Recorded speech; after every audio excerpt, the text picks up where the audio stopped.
بسم اللہ الرحمن الرحیم اقرأ باسم ربک الذی خلق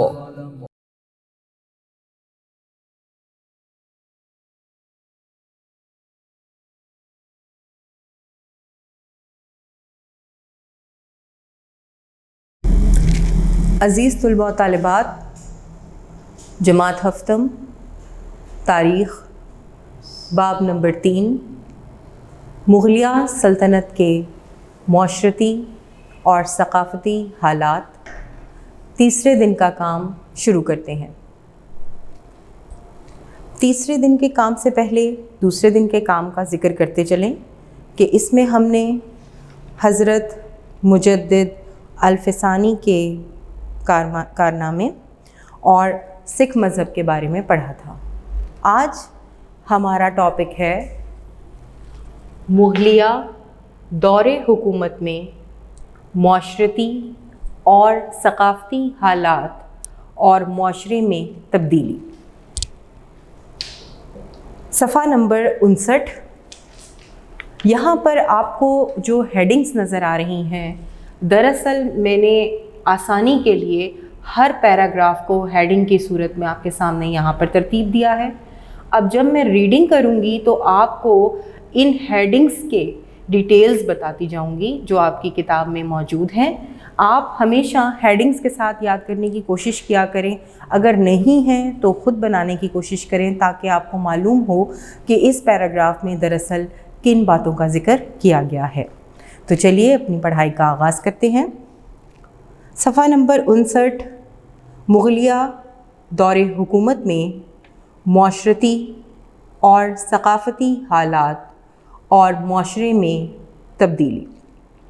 کاپی پینسل ہاتھ میں ہوں آپ کے، رف کاپی ضرور رکھا کیجیے اور یہاں پر آپ انڈر لائن کرتے جایا کیجیے، کیونکہ میں آپ کو ہر لیکچر میں بتاتی رہتی ہوں کہ آپ کے کوئی بھی MCQs بنائے جا سکتے ہیں، خالی جگہیں ہو سکتی ہیں، آپ کے شارٹ کوسچن بنائے جائیں گے، تو آپ کو ہر لائن کو اہمیت دینی ہے، انڈر لائن کرنا ہے اور اس کو یاد کرنا ہے۔ مختلف علاقوں کے لوگ اپنی زندگی ایک خاص طرز یا کلچر پر بسر کرتے ہیں اور اس مخصوص طرز حیات پر ثابت قدم رہتے ہیں۔ یہ طریق زمانے کے ساتھ ساتھ بدلتا رہتا ہے۔ طریقے کو کہتے ہیں۔ اسی طرح رسم و رواج میں بھی تبدیلی آتی رہتی ہے۔ لوگ شہروں اور گاؤں میں نئے رسم و رواج اپناتے رہتے ہیں اور پرانے ترک کر دیتے ہیں۔ رسم و رواج کسی بھی تہذیب اور ثقافت کا اہم حصہ ہوتے ہیں اور انسان کی شخصیت پر اثر انداز ہوتے ہیں۔ ہر ملک کے اپنے اپنے رسم و رواج ہوتے ہیں جو ان کی تہذیب و ثقافت کا حصہ بن جاتے ہیں۔ مخصوص طرز زندگی کی وجہ سے لوگوں کی پہچان بن جاتے ہیں۔ اب اس پیراگراف کو میں نے خاص طرز یا کلچر کی ہیڈنگ دے کر واضح کیا ہے۔ اب یہاں پر جو بات بیان کی گئی ہے وہ یہ ہے کہ ہر علاقے کا اپنا ایک خاص طرز زندگی ہوتا ہے۔ طرز زندگی کا مطلب ہے وے آف لیونگ، زندگی گزارنے کے طریقہ کار، اور ضروری نہیں کہ یہ طریقہ کار ایک جیسے رہیں۔ اب جیسے ہمارے آباء و اجداد جس زمانے میں وہ موجود تھے، اس زمانے کا طرز زندگی، لوگوں کے لباس، گفتگو، بات چیت اور تمام طریقے آج موجود نہیں ہیں، ان میں تبدیلیاں رونما ہو چکی ہیں۔ تو ضروری نہیں کہ کلچر تبدیل نہ ہو، اس کو کوئی اور چیز ریپلیس نہ کرے، وقتاً فوقتاً اس میں تبدیلیاں آتی رہتی ہیں۔ نئے رسوم و رواج بن جاتے ہیں، لیکن وہ رسوم و رواج چینج ہو جاتے ہیں جو کہ ہم نے خود بنائے ہوتے ہیں۔ کچھ چیزیں ایسی ہوتی ہیں جن میں تبدیلی ممکن نہیں ہوتی، اور بعض ایسی تہذیب اور ثقافت بن جاتی ہیں رسوم و رواج کہ ان میں تبدیلی کرنا بھی مشکل ہو جاتا ہے۔ اب ہمارے معاشرے میں مختلف ایسے رسوم و رواج ہیں جو ہماری ثقافت کا حصہ بن چکے ہیں۔ تو اسی طرح ہر ملک کے اپنے اپنے رسوم و رواج ہوتے ہیں اور مخصوص طرز زندگی کی وجہ سے، یعنی جو اسپیسیفک وے آف لیونگ ہے وہ لوگوں کی پہچان بن جاتا ہے۔ دوسرا پوائنٹ ہمارے سامنے آ رہا ہے کہ مغل بادشاہوں نے سنہری اصول اپنائے جو اسلام نے انہیں دیے تھے کہ معاشرے میں عدل و انصاف اور مساوات ہو۔ دوسرا پوائنٹ دیکھیے میں نے آپ کے سامنے یہاں پر دوسرے پیراگراف کے لیے عدل و انصاف اور مساوات۔ عدل و انصاف یعنی عدل سے فیصلے کرنا، انصاف فراہم کرنا، اور مساوات برابری کو کہتے ہیں۔ مغل بادشاہوں نے سنہری اصول اپنائے جو اسلام نے انہیں دیے تھے کہ معاشرے میں عدل و انصاف اور مساوات ہو، ہر شخص قانون کے سامنے جواب دہ ہو اور قانون کی پابندی کرے۔ ان تمام اصولوں کی وجہ سے غیر مسلم لوگ بہت خوش ہوئے۔ مغل بادشاہوں نے علم کو پھیلانے کے لیے دینی مدارس قائم کیے اور مختلف جگہ پر مساجد تعمیر کرائیں۔ ان کا مقصد یہ تھا کہ مسلمان اسلامی تمدن کے مطابق اپنی زندگیاں ڈھال سکیں۔ مشہور اور جید علماء کرام کا ان مدارس میں تقرر کیا جاتا تھا۔ تقرر کا مطلب ہے ان کو وہاں اپوائنٹ کیا جاتا تھا، وہاں پر ان سے کام لیے جاتے تھے۔ کیا کام لیے جاتے تھے؟ درس و تدریس کے کام لیے جاتے تھے۔ وہ لوگوں کو علم سے سرشار کیا کرتے تھے اور وہاں پر تمام لوگ بآسانی علم حاصل کر سکتے تھے، دینی علم خاص طور پہ وہاں سے حاصل کر سکتے تھے، اور اچھے علماء وہاں پر دین کا علم دیا کرتے تھے۔ حکومت کی طرف سے ان کو تنخواہ ملتی تھی۔ ان مدرسوں میں اسلامی لائبریریاں بھی ہوتی تھیں۔ مغلیہ سلطنت میں ہر مذہب کو اپنے مذہبی فرائض ادا کرنے کی مکمل آزادی تھی۔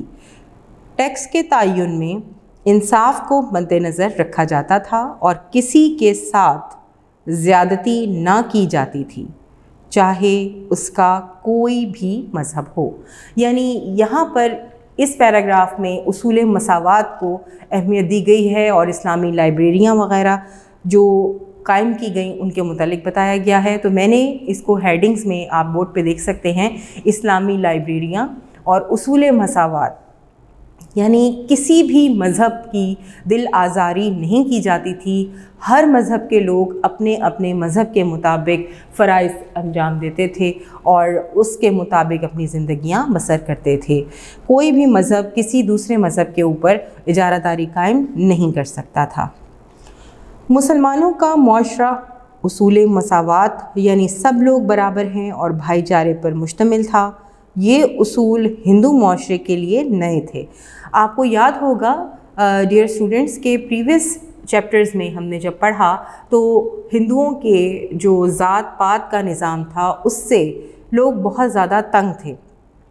اب جب مغل بادشاہوں نے اپنا اقتدار سنبھالا تو انہوں نے یہ ذات پات کے نظام کو ختم کیا اور تمام لوگوں کو ایک مساوات کے تحت ان کے ساتھ رویے قائم کیے اور منصفانہ نظام قائم کیا۔ اب یہ چیز ہندو معاشرے کے لیے نہیں تھی، کیونکہ ہندو معاشرہ ذات پات کا قائل تھا اور شودر سب سے ادنا ذات تھی، ادنا بہت ہی کمتر۔ اسلام کے عادلانہ اور منصفانہ نظام نے ہندو معاشرے کو بہت متاثر کیا۔ مسلمانوں نے ہندوؤں سے بہت اچھا سلوک کیا۔ ہندوؤں کو مذہبی آزادی بھی حاصل تھی، وہ اپنی عبادت گاہوں میں جاتے اور آزادانہ عبادت کر سکتے تھے۔ مسلم معاشرے میں ہر شخص کے لیے ترقی کے برابر مواقع موجود تھے۔ ایک غلام بھی اپنی ذہنی صلاحیتوں کی بنا پر اچھے اور اعلیٰ عہدے پر فائز ہو سکتا تھا۔ اب یہاں پر اس پیراگراف میں مسلمانوں کے جو دور حکومت تھا، مغلیہ دور حکومت تھا، اس کی ایک اچھی چیز بیان کی جا رہی ہے اور وہ یہ تھی کہ اگر کوئی ادنا غلام بھی ذہنی صلاحیتوں سے سرشار ہوتا تھا، ان کا مالک ہوتا تھا، تو اسے بھی اعلیٰ عہدے پر فائز ہونے کا حق دیا جاتا تھا۔ مغلیہ دور حکومت میں شاہی تقریبات میں غیر مسلم بھی شامل ہوتے تھے۔ اب اس کی ہیڈنگ بھی میں نے بنا دی ہے، شاہی تقریبات میں غیر مسلموں کی شرکت۔ اگر آپ ان ہیڈنگز کے انڈر یاد کریں گے تو آپ کے لیے نہ صرف آسانی ہو جائے گی بلکہ سمجھنے میں بھی آپ کو دقت نہیں ہوگی۔ کسانوں کو معاشرے میں بڑی عزت اور اہم حیثیت حاصل تھی۔ حکومت حالات کے مطابق مالیہ بھی معاف کر دیتی تھی۔ حکومت وقت کسانوں کو قرضے بھی دیتی تھی، جس کی وجہ سے زراعت میں بہت خوشحالی آئی۔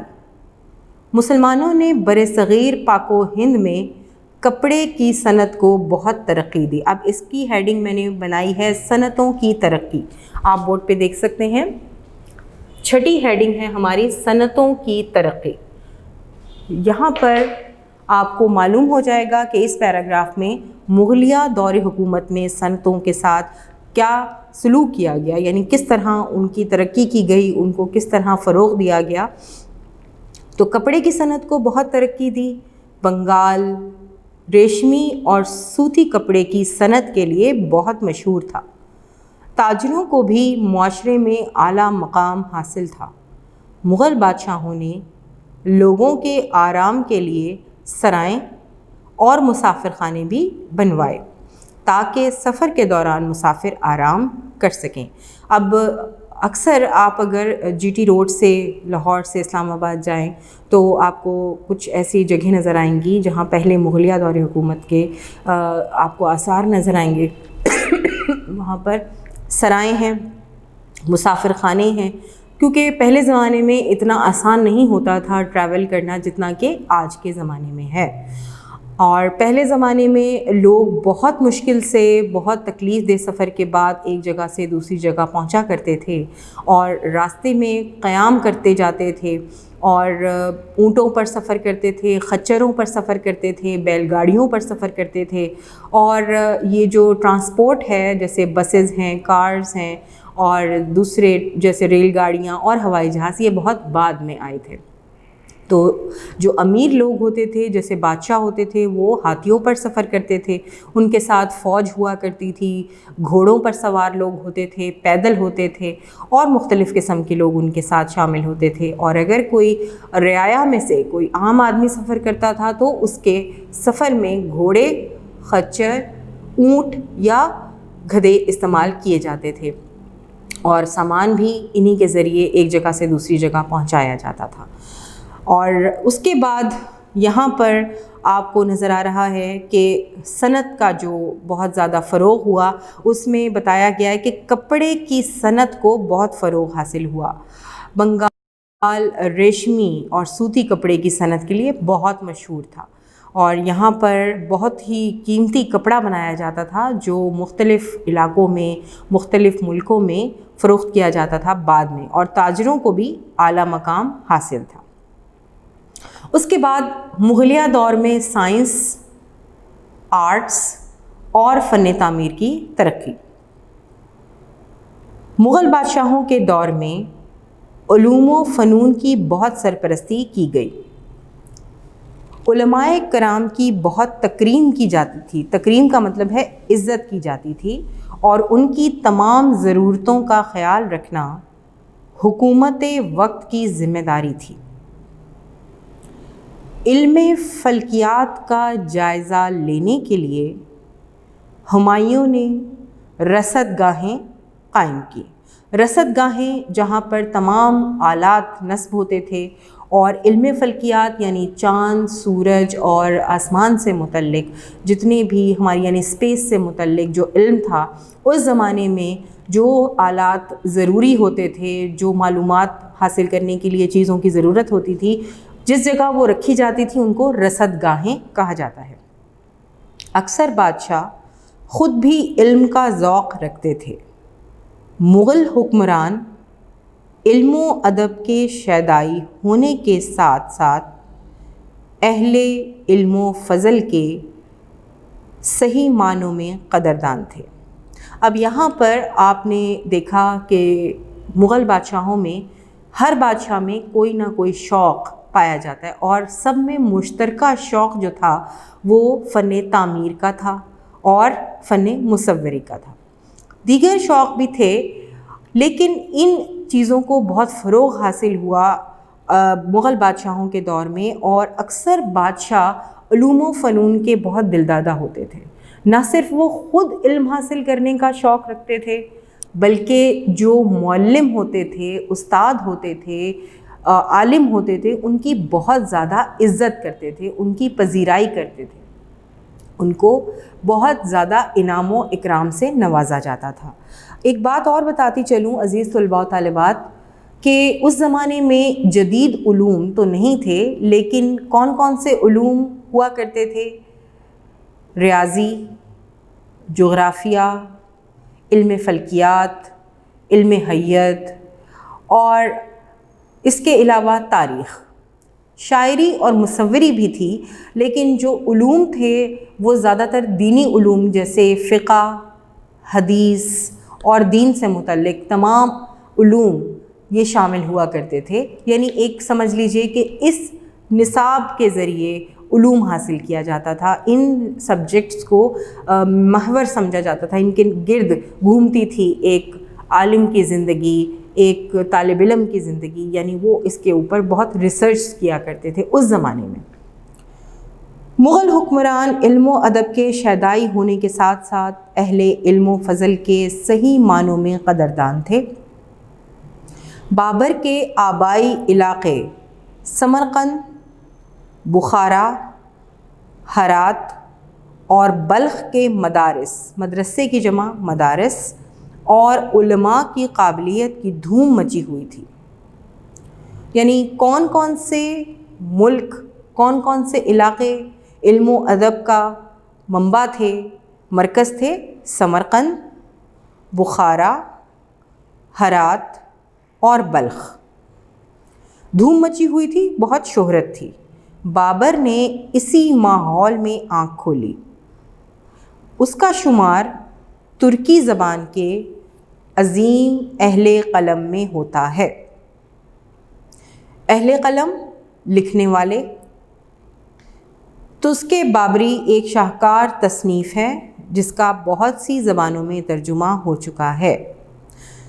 تز کا مطلب ہے انتظام اور امور سلطنت اور دیگر چیزوں کے بارے میں علم۔ تو یہ کتاب جو تز کے بابری کے نام سے تھی، وہ ایک ایسی کتاب سمجھی جاتی تھی جس سے تمام اصول اور قوانین مرتب کرنے میں آسانی ہوتی تھی۔ اس کی روشنی میں تمام سلطنت کے اصول و قوانین کو مرتب کیا جاتا تھا، اور اتنی آتھینٹک تھی کہ ہر بات کے لیے اس کتاب سے استفادہ حاصل کیا جاتا تھا، اور بہت سی زبانوں میں اس کا ترجمہ بھی کیا گیا۔ بابر کو جہاں کہیں سے بھی اچھی کتابیں ملتیں وہ اپنے بیٹوں کو بھجوا دیتا تھا۔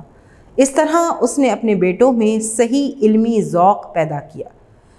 بادشاہ ہونے کے باوجود آپ دیکھیے کہ اس نے اپنے باپ ہونے کا فرض بھی نبھایا، اور اپنے بچوں کی فکر میں اس کو جہاں کہیں اچھی کتاب نظر آتی، جس ملک سے بھی، جس سلطنت سے بھی کوئی عالم، کوئی اچھا لکھنے والا کوئی کتاب اسے آ کے دیتا تو وہ فوراً اپنے بیٹوں کو بھجواتا کہ انہیں پڑھو، اور اس سے کیا ہوا کہ اس کے بیٹوں میں علم کا شوق پیدا ہو گیا۔ پانی پت کی جنگ میں جو مال غنیمت اس کے ہاتھ لگا، اسے تقسیم کرتے وقت اس نے سمرقند اور کابل کے علماء کو فراموش نہیں کیا۔ مال غنیمت یعنی جنگ کے بعد جو سامان ہاتھ لگتا ہے، اس میں جو عالم فاضل علماء تھے، جو پڑھے لکھے لوگ تھے، اس نے ان کی اہمیت سے انکار نہیں کیا، ان کو نظر انداز نہیں کیا، اور یہ اس کی علم دوستی کی ایک ادنا سی مثال ہے۔ ادنا کا مطلب ہوتا ہے چھوٹی سی، بہت کم۔ ہمایوں کی علم دوستی مشہور ہے۔ اس کے پاس بہت اچھا کتب خانہ تھا، یعنی ایک لائبریری تھی جس میں مختلف کتابیں رکھا کرتا تھا، اور غور طلب بات دیکھیے کہ اس کا لائبریرین، یعنی جو وہاں کا انتظام سنبھالتا تھا، اس کتب خانے کا جو لائبریری کا انتظام سنبھالتا ہے، اس کو لائبریرین کہتے ہیں۔ اب اس لائبریرین کا کیا کام تھا کہ ہر وقت کتب خانے میں موجود ہوتا تھا کہ پتہ نہیں بادشاہ کس وقت کون سی کتاب طلب کر لے۔ علم حیت یعنی قدرت کے بارے میں علم، قدرت کی کیسے وجود میں آیا، ہر چیز کس طریقے پہ کس طرح کام کر رہی ہے، اس وقت کے جو علم تھے اس کو علم حیت کہا جاتا تھا، وہ بہت ماہر تھا اور اس فن پر باقاعدہ درس دیا کرتا تھا۔ ہمایوں کی اپنی بہن گلبدن بیگم بہت عالمہ و فاضلہ تھیں، یعنی بادشاہ ہونے کے باوجود اس کے پورے گھرانے پر علم کا بہت اثر تھا، اور اس کی اپنی بہن بھی بہت بڑی ایک عالمہ اور فاضلہ تھیں، یعنی بہت علم رکھنے والی خاتون تھیں۔ اس کی کتاب ہمایوں نامہ بہت شہرت کی حامل ہے۔ مغلیہ دور میں مدرسوں اور تعلیمی اداروں کی طرف خاص توجہ دی گئی۔ جلال الدین اکبر اگرچہ ان پڑھ تھا مگر اس نے اپنے زمانے میں علم و ادب کی بہت سرپرستی کی۔ اس کے دربار میں غیر ممالک سے علماء اور شعراء آتے تھے۔ مغلیہ دور حکومت میں سنسکرت، عربی، ترکی، یونانی اور دیگر زبانوں میں لکھی ہوئی فلسفہ، ریاضی اور طب کی کتابوں کے فارسی زبان میں ترجمے کیے گئے۔ اس دور میں فلسفہ، قرآن و حدیث، فقہ، تاریخ اور جغرافیہ کے علاوہ سائنسی علوم بھی پڑھائے جاتے تھے، یعنی دینی علوم کے ساتھ ساتھ دنیاوی علوم بھی پڑھائے جاتے تھے تاکہ دین کے ساتھ واقفیت حاصل کرنے کے ساتھ ساتھ ایک طالب علم کے لیے یہ سمجھنے میں آسانی ہو جائے کہ دنیا کس طرح چل رہی ہے، نظام کائنات یہ کس طرح کام کر رہا ہے، ہر مادے کا کیا کام ہے، کس طریقے سے ریاضی کے اصول وضع کیے گئے، جغرافیہ دراصل کیا ہے، وغیرہ وغیرہ۔ بابر خود بہت بڑا خطاط اور خوش نویس تھا، یعنی بہت خوبصورت خطاطی کیا کرتا تھا، بہت خوبصورت فن پارے بنایا کرتا تھا، اس کو لکھنے کا بہت شوق تھا اور خوبصورت لکھائی اور خوش نویس یعنی اچھا لکھنے والا تھا۔ فیضی، نظیری اور عرفی مغل دور کے مشہور شاعر تھے۔ ہمایوں شاعری، ریاضی اور جغرافیہ کے مضامین سے بہت محبت کرتا تھا۔ فیضی فارسی کے علاوہ عربی زبان میں بھی خوب دسترس رکھتا تھا یعنی بہت ہی زیادہ اچھا علم تھا اس کا فارسی کے علاوہ عربی زبان میں بھی۔ وہ قرآن مجید کی ایک تفسیر کا بھی مفسر تھا۔ ابو الفضل اور عبد القادر بدایونی، یہ بدایونی ہندوستان میں ایک علاقہ ہے اور وہاں کے رہنے والے اپنے نام کے ساتھ اس علاقے کو لگاتے ہیں، تو عبد القادر بدایونی اکبری دور کے مشہور مصنف اور مورخ تھے۔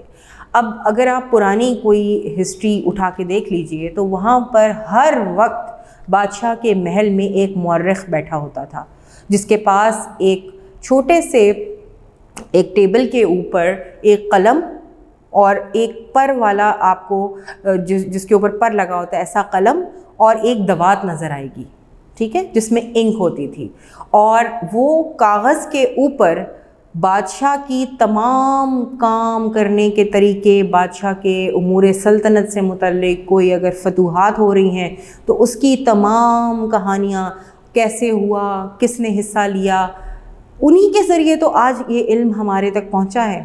اگر اس دور کے یہ مورخ نہ ہوتے، مورخ تاریخ لکھنے والے کو کہتے ہیں، یعنی جو کام ہوتا جاتا تھا لفظ با لفظ وہ اس کو کاغذ پر منتقل کرتے جاتے تھے، ان کا کام ہی یہ ہوتا تھا۔ وہ سارا دن بیٹھ کر بادشاہوں کے طرز زندگی، بادشاہوں کے امور سلطنت، بادشاہوں کے اپنے رعایا کے ساتھ سلوک اور دیگر کاموں کا جو دیکھتے تھے اس کو کاغذ پر اتار لیا کرتے تھے، اور پھر ایک مورخ سے دوسرے مورخ سے تیسرے مورخ ہوتا ہوتا یہ سلسلہ آج ہمارے پاس پہنچا۔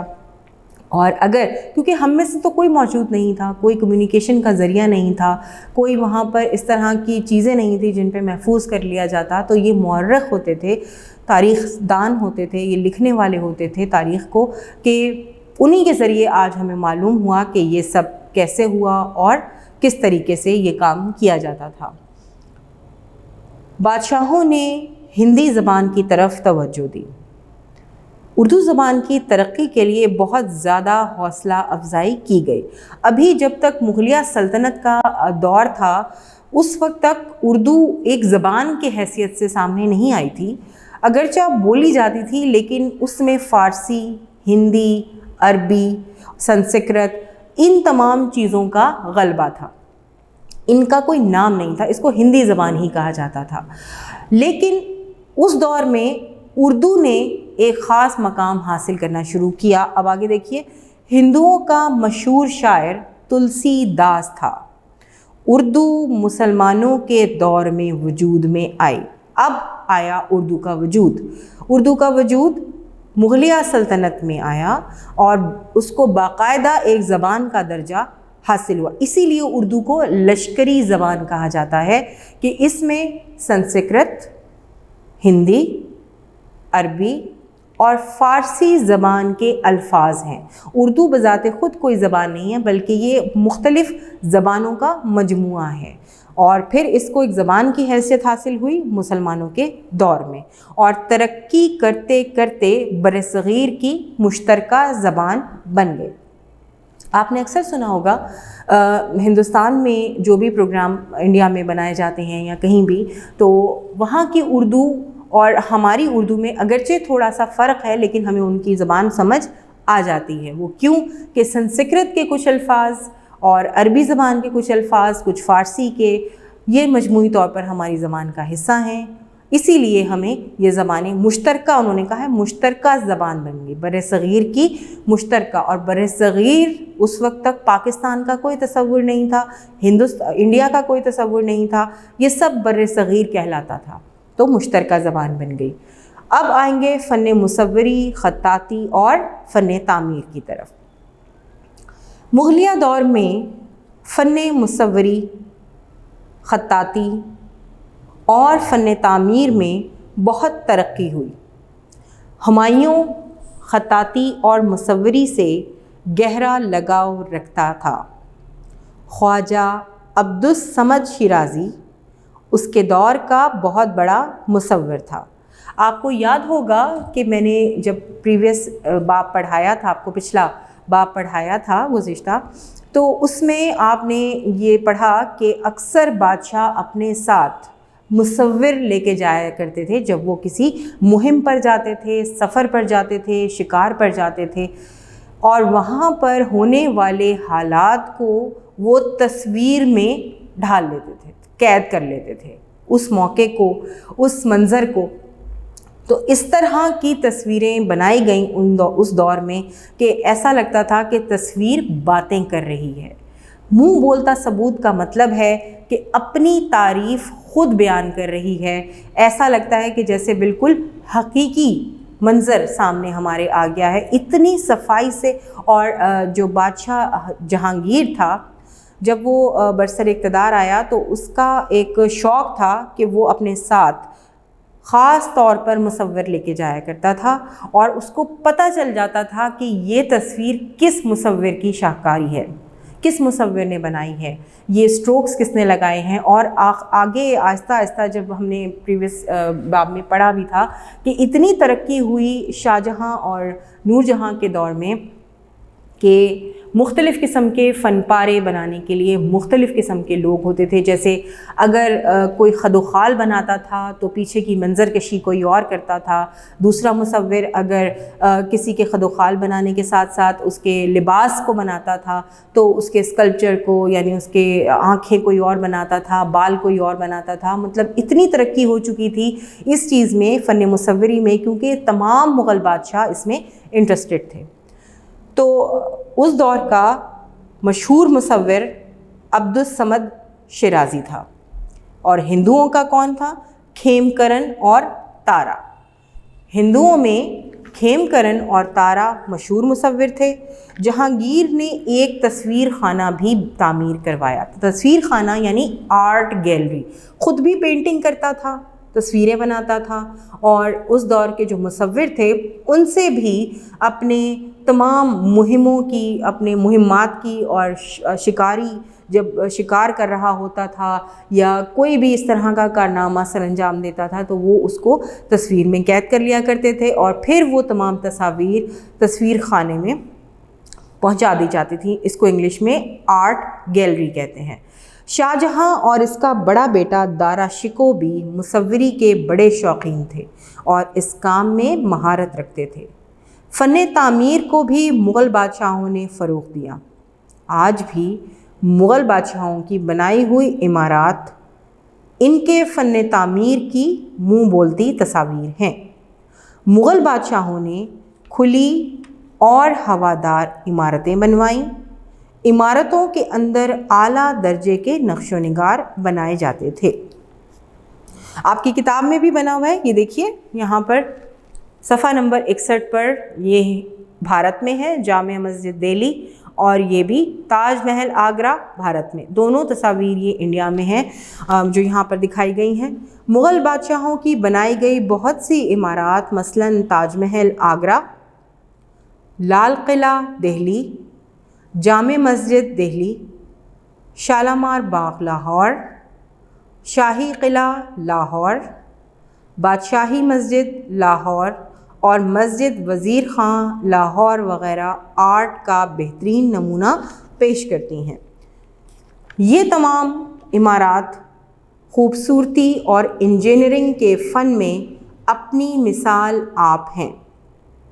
سیاح دور دور سے ان کو دیکھنے کے لیے آتے ہیں، یعنی جو لوگ سیر و تفریح کی غرض سے، معلومات حاصل کرنے کی غرض سے اور شوق رکھنے کے جذبے کی غرض سے یہاں آتے ہیں، ان عمارات کو دیکھتے ہیں اور حیران ہو جاتے ہیں، کیونکہ آپ یہ دیکھیے کہ جس دور کی تخلیق ہیں یہ، اس دور میں نہ تو کوئی ایڈوانس مشینری تھی، نہ کوئی آرکیٹیکچر ان کے پاس ٹیکنالوجی تھی، اور نہ ہی کوئی اس طرح کے انجینئرز تھے، بلکہ کس طریقے سے انہوں نے اس کا نقشہ بنایا ہوگا، کس طریقے سے انہوں نے اس کے اوپر سیدھے بلند و بالا ستون تعمیر کیے ہوں گے، اور کس طریقے سے اتنا انٹریکیٹ ورک انہوں نے کیا، اور خوبصورت شیشہ اور دوسری چیزوں کے ساتھ عمارات کو بے حد حسین بنایا۔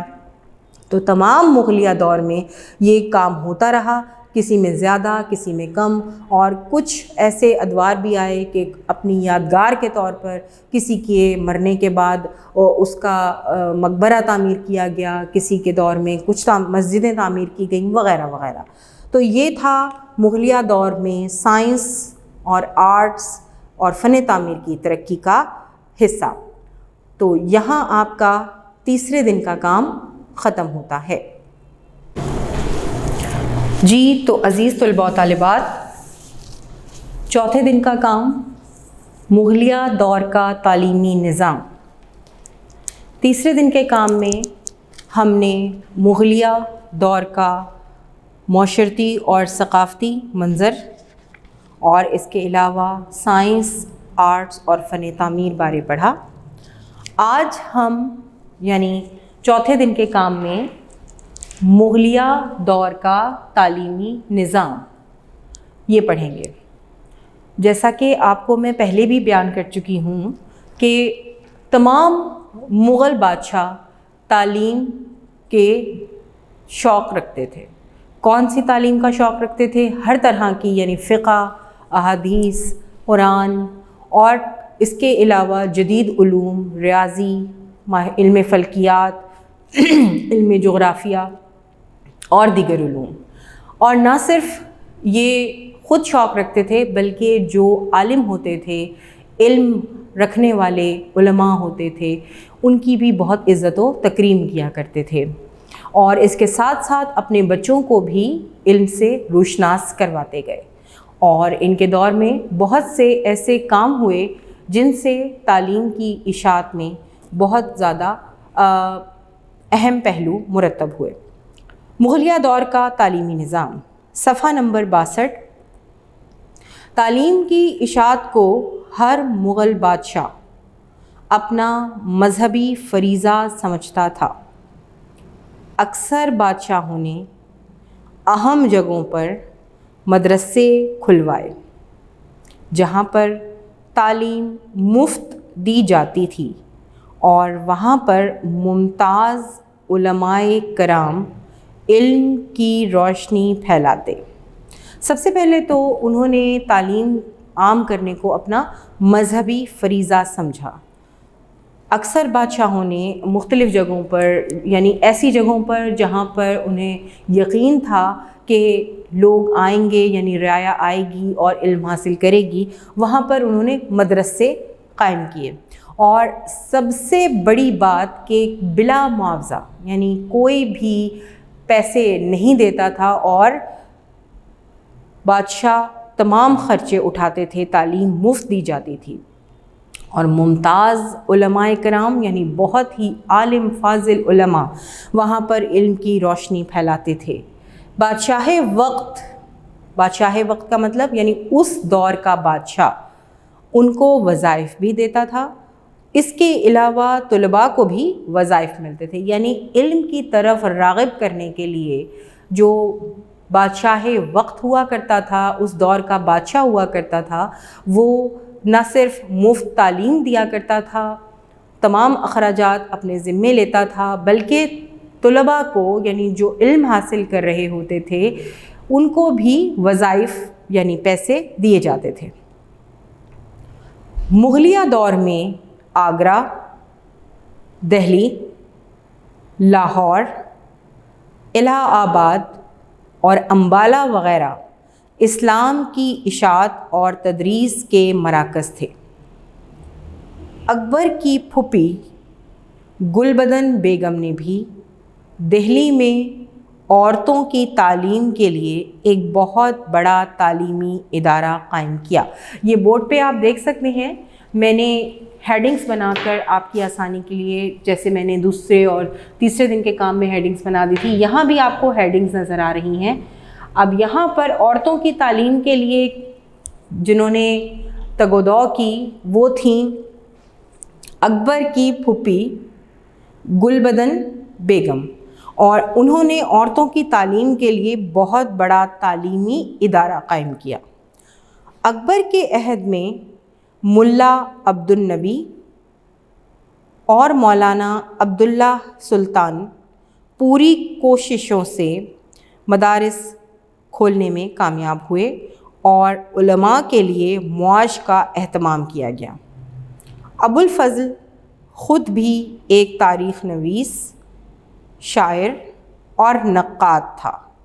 تاریخ نویس میں نے آپ کو تیسرے دن کے کام میں بتایا کہ تاریخ لکھنے والا، اور شاعر آپ جانتے ہیں شعر و شاعری کرنے والا، اور نقاد کا مطلب ہے تنقید کرنے والا، یعنی جو بھی دوسری کتب لکھی جاتی تھیں، جو دوسرے علماء لکھتے تھے، اچھے لکھاری لکھتے تھے، مصنف لکھتے تھے، ان کا باقاعدہ جائزہ لے کر کہ آیا یہ بات کس سینس میں کی گئی ہے، اس کا دراصل یہ مفہوم بھی ہے اور یہ مطلب بھی ہے، یعنی تنقید ایک مثبت انداز سے، تاکہ نہ تو کسی کو برا لگے اور نہ ہی کسی کی دل آزاری ہو۔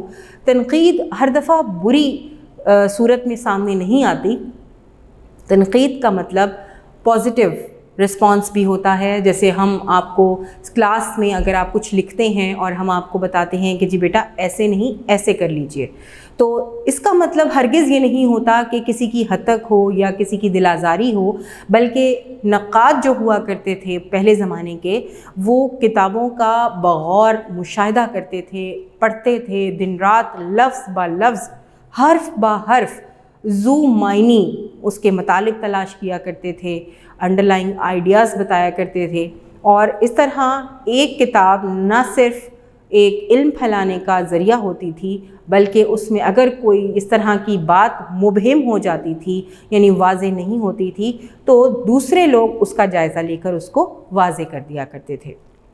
تو ابو الفضل خود بھی ایک نقاد تھے۔ اسی زمانے میں اکبر نے ایک قاعدہ مرتب کیا.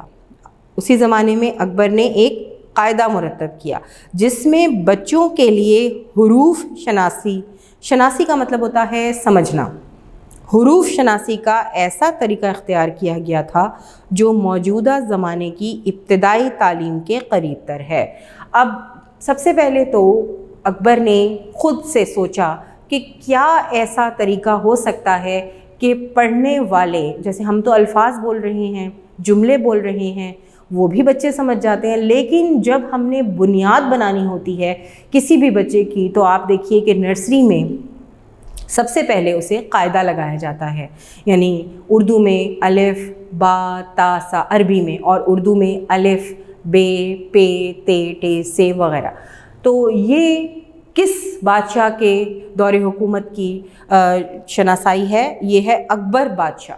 اکبر بادشاہ نے اس پہ بہت کام کیا اور ایک ایسا قاعدہ متعارف کروایا جس سے بچوں کو حروف سمجھنے میں آسانی ہو، حروف کے متعلق جان پہچان حاصل کرنے میں آسانی ہو.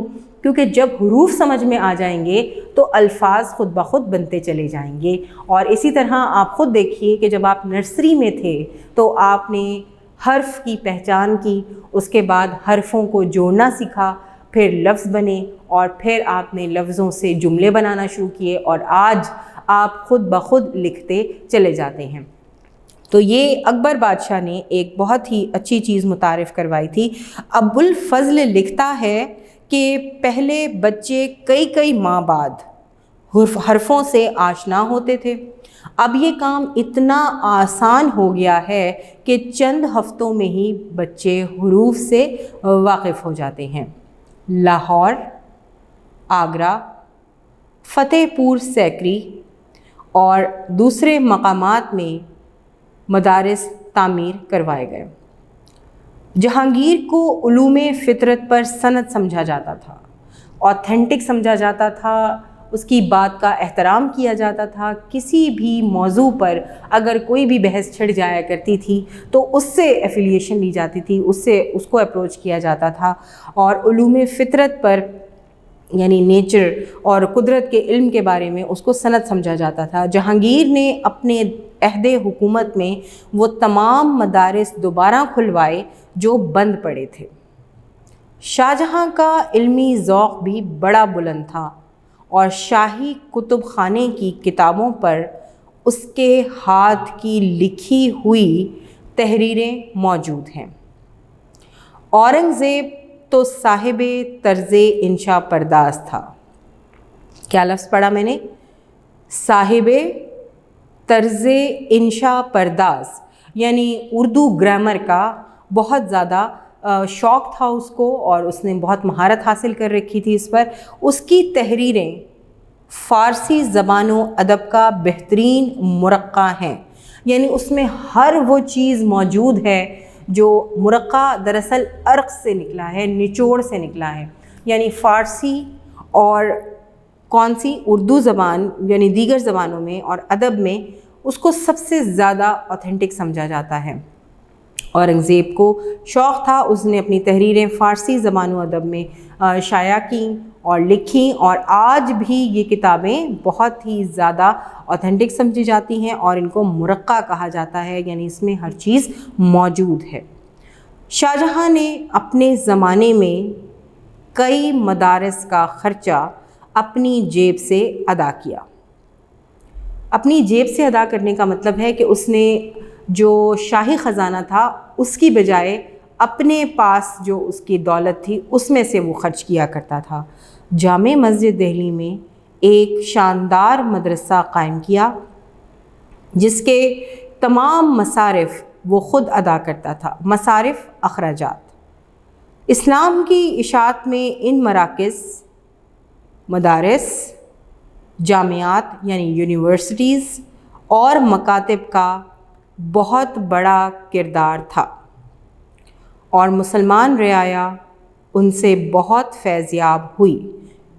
فیضیاب ہونا، فائدہ حاصل کرنا. محمد شاہ، جو تاریخ میں محمد شاہ رنگیلا کے نام سے مشہور ہے، اس نے بھی مدارس پر بہت توجہ دی۔ محمد شاہ نے تعلیم پر دل کھول کر روپیہ خرچ کیا۔ حضرت شاہ ولی اللہ دہلوی رحمۃ اللہ علیہ کا مشہور دارالعلوم شاہی خرچ سے چلتا تھا۔ پاک و ہند میں جو تعلیمی نظام رائج تھا اس کی سب سے بڑی خوبی یہ تھی کہ تعلیم مفت دی جاتی تھی۔ یعنی تعلیم دینا تو ایک بات ہے ہی، لیکن سب سے بڑی خوبی کیا تھی کہ تعلیم مفت دی جاتی تھی، کسی قسم کا کوئی معاوضہ نہیں لیا جاتا تھا۔ اور یہاں پر کوئی عام اساتذہ نہیں تھے، بلکہ ممتاز اساتذہ اور علماء کرام یہاں پر آ کر علم کی روشنی پھیلایا کرتے تھے، اور ایسی جگہوں پر مدارس قائم کیے گئے تھے تاکہ لوگ بآسانی اس میں آ کر فیض یاب ہو سکیں، اور ان کے تمام اخراجات اس وقت کا بادشاہ اپنی جیب سے ادا کیا کرتا تھا۔ اور اس کے علاوہ بہت سی چیزیں جو سامنے آئی ہیں وہ یہ ہیں کہ اورنگزیب اردو گرامر یعنی انشاء پردازی کا بہت بڑا ماہر تھا، اور آج بھی اس کی تحریر اور تصانیف کو مرقع سمجھا جاتا ہے جو فارسی زبان میں موجود ہیں۔ اس کے علاوہ نہ صرف مرد بلکہ عورتوں کی تعلیم میں بھی نمایاں آپ کو یہاں پر نظر آئے گا کہ کس طریقے سے اشاعت کی گئی، عورتوں کی تعلیم کو فروغ حاصل ہوا، اور اکبر کی پھوپھی گلبدن بیگم جو کہ ایک بہت بڑی عالمہ اور فاضلہ تھیں، انہوں نے عورتوں کی تعلیم کو فروغ دیا۔ اس کے علاوہ مدارس اور اسلام کی اشاعت کے ادارے بھی کھولے گئے، اور علوم فطرت سے لگاؤ ہونے کی وجہ سے بادشاہ اپنے اپنے شوق کو فروغ دیتے، جس سے فائدہ کیا ہوتا تھا کہ رعایا ان کی بہت زیادہ عزت و احترام کرنے کی وجہ سے ان کی بتائی ہوئی باتوں کو اپناتی تھی، ان کے طریقہ کار اپناتی تھی، اور درس و تدریس کے مراکز میں زیادہ سے زیادہ لوگ فیضیاب ہوا کرتے تھے۔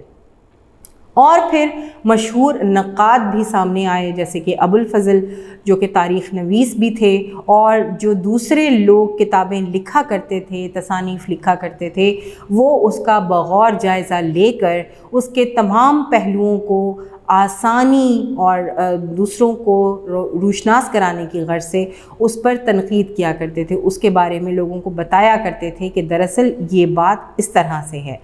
تو ہوتے ہوتے مغلیہ دور کا جو تعلیمی نظام تھا اس کی ایک چیز تو آج بھی ہمارے پاس موجود ہے، اور وہ ہے قاعدہ، یعنی حروف سے روشناس کرانے کے لیے شہنشاہ اکبر نے جو قاعدہ روشناس کروایا اپنے رعایا کو، جس سے کیا ہوا کہ جو بچے کئی عرصے تک حروف کی پہچان نہ کر سکتے تھے، وہ صرف چند ہفتوں میں حروف کی پہچان کرنے لگ جاتے تھے، اور اس سے ان کی بنیاد بھی مضبوط ہوتی تھی، اور ان کو الفاظ سمجھنے میں آسانی ہو جاتی تھی۔ اور اس کے علاوہ جو ہمارے پاس لاہور، آگرہ اور فتح پور سیکری کے علاقے نظر آئے ہیں، لکھے ہوئے ہیں، تحریر ہے یہاں پر، یہ وہ علاقے ہیں، یہ وہ مقامات ہیں کہ یہاں پر مدارس تعمیر کروائے گئے، کیونکہ یہ علم و ادب کا گہوارہ تھے۔ اس کے علاوہ بھی بہت سے مدارس تعمیر کروائے گئے تاکہ بچے علم کی روشنی سے فیضیاب ہو سکیں۔ تو یہاں آپ کے سامنے جو بھی آج تفصیلی جائزہ لیا گیا مغلیہ دور کا تعلیمی نظام تھا، اس کو میں نے آپ کے سامنے پوائنٹس کی صورت میں یہاں پر لکھا۔ آپ بھی جب یاد کیجئے تو ان پوائنٹس کو ذہن میں رکھیے۔